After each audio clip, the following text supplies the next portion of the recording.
आज मैं आपको बताऊंगी कि शैतान कौन सी टेम्पटेशंस को, अभिलाषाओं को हमारी लाइफ में यूज़ करके हमें पाप में गिराता है। उससे पहले मैं आपको एक थ्योरी के बारे में बताना चाहूँगी। एक फ़िलोसोफर थे जिनका नाम था ओलिवर क्लार्क। उन्होंने एक बॉइलिंग फ्रॉग थ्योरी दी थी। उन्होंने उसमें बताया कि अगर हम एक मेंढक को एक गर्म पानी में डालें तो वो जंप करके उस पानी से बाहर आ जाएगा, लेकिन अगर हम वही मेंढक को एक ठंडे पानी में डाल दें और फिर उस बाउल को हम गैस पे रख दें और जैसे जैसे धीरे धीरे वो पानी गर्म होता जाएगा, वो बाहर नहीं आएगा पानी से, वो उसमें एडजस्ट हो जाएगा और फिर सड़ कर मर जाएगा।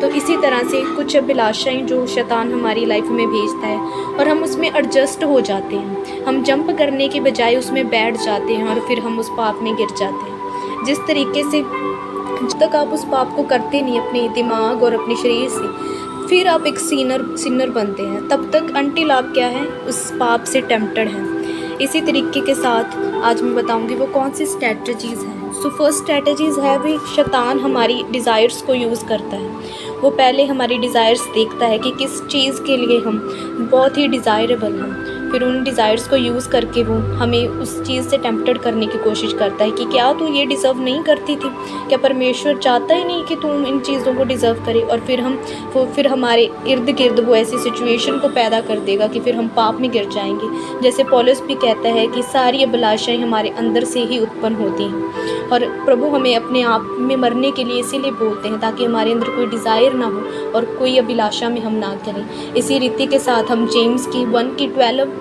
वर्स को पढ़ेंगे जिसमें लिखा, blessed is the man who endures temptation, for when he was being approved he will receive the crown of life which the lord had promised to those who love him. तो परमेश्वर कहता कि धन्य है वह मनुष्य जो अपनी परीक्षा में स्थिर रहता है, फिर वह खरा निकलकर जीवन का वह मुकुट पाएगा जिसकी प्रतिज्ञा प्रभु ने अपने प्रेम करने वालों से की है। यानी कि हमने उस टेम्पटेशंस को ओवरकम करना है। उस टेम्पटेशन से बाहर कैसे आना है, ये नेक्स्ट वीडियो बनेगी।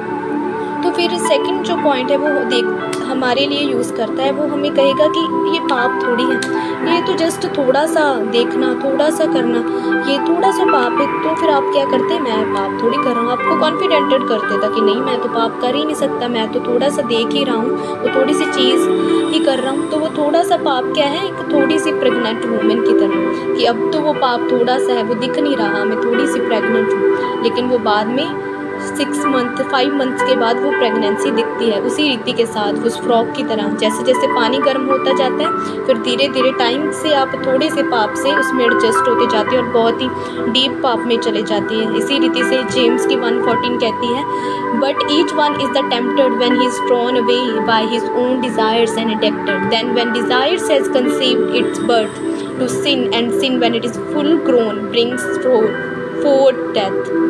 कहता कि परंतु प्रत्येक व्यक्ति अपने ही अभिलाषाओं से खींचकर और फंसकर परीक्षा में पड़ता है। फिर अभिलाषा क्या करती है, गर्भवती होकर पाप को जानती है और जब वह पाप बढ़ जाता है तो मृत्यु उत्पन्न होती है। उस मेढक की तरह कि आप भी उस अभिलाषा में पड़कर आप भी कहीं उस पानी में जलकर मर तो नहीं रही। ये ना हो कि फिर जो आपका पाप है वो गर्भवती होकर बड़ा पाप बन जाए और फिर मृत्यु को जन्म दे। तो इसलिए अपनी प्रार्थना की वेदियों को परमेश्वर के साथ अपने रिलेशनशिप को फिर से कायम करें, अपने रिलेशनशिप को प्रभु के साथ बनाएं, पाप से टेम्प्टेड मत हो, प्रभु में चलें, प्रभु को बताएं और उन पाप को छोड़ें। प्रभु आप सभी को ब्लेस करे। God bless you.